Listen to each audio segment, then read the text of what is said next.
Hi, I'm Elly. Today I'm going to read a story called The Brave Little Knight. Are you ready to listen? Okay, I'm going to read you the story. The Brave Little Knight. Once upon a time, there was a little kitchen boy who lived in a big castle. One day, he was busy peeling onions when his master, Lord Gladrags, hurried into the kitchen and announced, "Hey, you, kitchen boy, listen here. I'm making you a knight." Aris, Sir Onion, my lady and I are going on a journey, and I'm leaving you in charge of the castle. Lord Gladglass added, "Here, take this knight's outfit and sword. They were mine when I was a child." Then Lord Gladrax and his lady galloped away in a cloud of dust. Galloped around in the cloud of dust as if an angry bull was chasing after them. The little kitchen boy, now Sir Onion, was stirring around in a new outfit when he heard someone singing in one of the bedrooms. It was a little girl admiring herself to the mirror. "Who are you?" he said in surprise. The girl said, I'm little Lady Gladrax."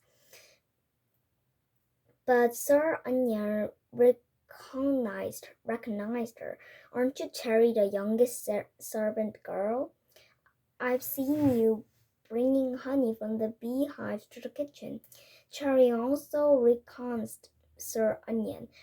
"And aren't you the kitchen boy who washes dishes and peels onions?" Sir Onion said proudly, "I was, but Lord Gladras made me a knight and left me in charge of this castle."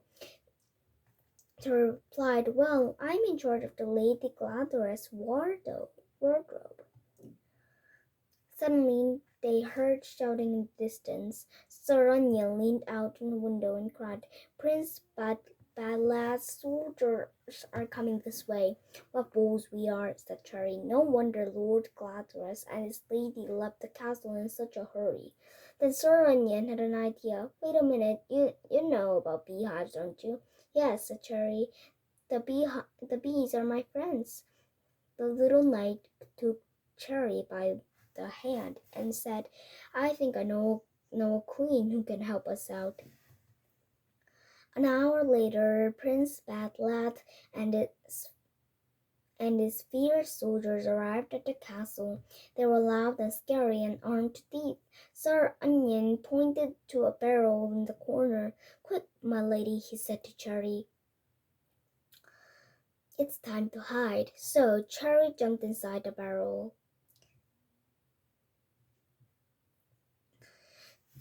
Prince Badlad strode into the castle. He had just crossed the drawbridge when he heard a little voice. "Be on your way, Prince Badlad. This castle is not for the taking." Then Prince Badlad saw the tiny knight. He burst out laughing. "So you're going to stop us, are you, you little aunt?" Sir Onion shook his head. "Not just me. I have an amazing army, and if you mess with us, you will regret it." Then Prince Badland noticed a giant scarecrow in the corner. "Some odd wooden boxes," the prince growled. "Right, get out of my way." He grabbed Sir Onion. The little knight waved his sword into the air. "Careful, Prince Badland," he said. "I forbid you to drop me into a barrel." But that's exactly what the prince did. Then Prince Badblat raised his sword and rushed at the giant in the corner. "So this is your army?" he thundered. "Easy victory for me, then." His sword came in crashing down, tearing the coat and knocking over the boxes. But then Prince Badblat stopped in his tracks. A loud buzzing sound filled the room. The boxes the prince had knocked over were beehives, and out of the beehives swarmed thousands of angry birds. Not birds, bees. Prince Ballad and all his soldiers turned and ran. Cherry and Sir Onion climbed on and climbed out of the barrel and watched them as they fled, followed by a cloud of buzzing bees. Soon a trumpet call announced the return of the Lord Gladgrass. He wanted to thank Sir Onion by making his captain-in-chief of the guards, but the little knight refused. My lord, I'd rather have a roasting spit than a sword, and I'd like to have Cherry here to help me. Lord Gladgrass agreed.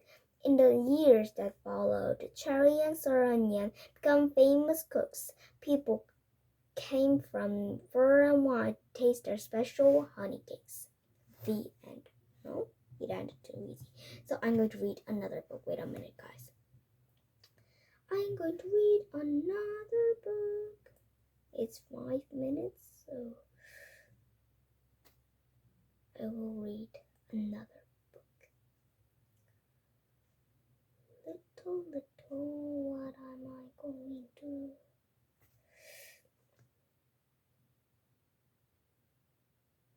Okay, now I decided.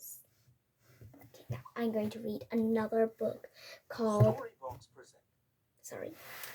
Gus and the Secret Door. Are you ready to listen? Okay, I'm going to read you this book. Gus and the Secret Door. Gus was staying with his granny and grandpa during the holidays. He loved their old house. One afternoon, Gus spotted a line of ants marching along the wall at the end of the garden. He kneeled down and watched them quietly. He noticed that they disappeared behind some bushes.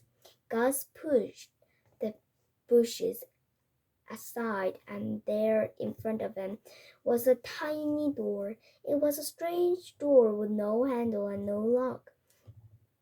Gus pushed it as hard as he could, but it would not budge. Very mysterious. At supper time, Gus was still thinking about it. He asked, "What's that tiny door at the edge of the garden? Where does it lead to? How do you open it? Is there someone on the other side?" His granny said, "Door? What door? There are no doors at the end of the garden." Then she said, "I would rather you didn't play down there too much. It could be dangerous." Just then Grandpa cleared his throat as if he was about to say something. Gus looked at him, hoping for an answer, but Grandpa didn't say anything. After supper, Gus went to Grandpa's bedroom. He stood at the end of the bed and said, "You know about the door, don't you, Grandpa?" Grandpa patted at the bed and Gus jumped in. And Grandpa said, "When I was little, I used to spend a long time exploring the garden. One day I discovered a little hole in the wall. I looked and I thought I saw Momo of the other size. I called out, but nobody answered. I thought I could hear voices and laughter and even music." Grandpa acted as the story as he told. "I tried to make this little hole bigger so I could use this through the other side. But the wall was very hard. For days I dug and chipped and scratched. In the end, I borrowed my father's hammer.